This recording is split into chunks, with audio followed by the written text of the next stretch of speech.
du territoire du Birobidzhan avant l'oubli. Ils furent des milliers de Juifs à rêver, à espérer, à vouloir transformer cette terre aride, froide et gelée d'une Sibérie si éloignée. De vouloir la transformer en une terre promise de réalité, une terre qu'ils pourraient travailler, cultiver, sur laquelle ils construiraient de belles maisons. Ils pourraient y chanter, danser, écrire et même prier en liberté. Une terre promise où ils pourraient vivre sans crainte de se réveiller avec à leur porte ces hordes de meurtriers, de violeurs et de pilleurs de l'armée russe blanche, puis des fascistes suivis des nazis et tous ceux qui, durant la longue période des pogroms, se sont attaqués aux 5 millions de juifs des pays de l'Est en vue de les exterminer. Une terre promise qui serait celle du yiddish. Le yiddish des écrivains, de leurs poètes, de leurs musiciens, de ces rêveurs de l'âme juive qui ne visaient que la maternité concrète de leur destin.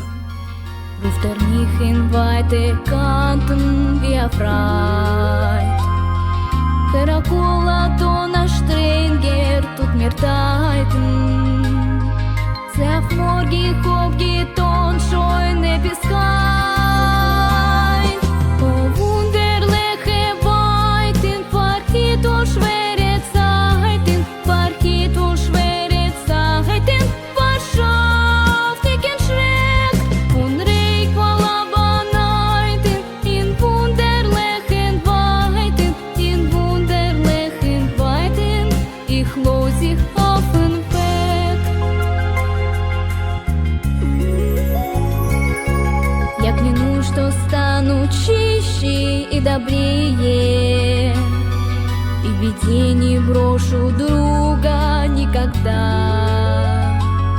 Слышу голос и спешу на зов скорее, по дороге, на которой не следа.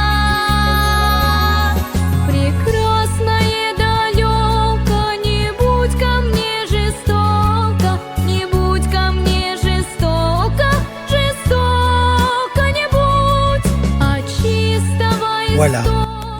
Le destin des Juifs du Birobidzhan a été bien différent de leurs rêves.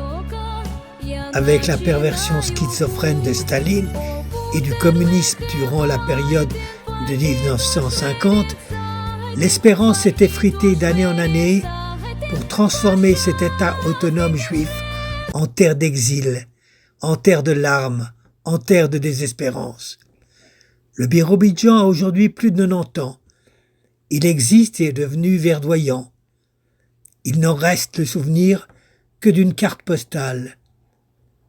Une carte du modèle de ce petit monde juif que Sholem Aleichem leur avait inspiré dans ses récits et que là-bas, on l'avait tant voulu imiter.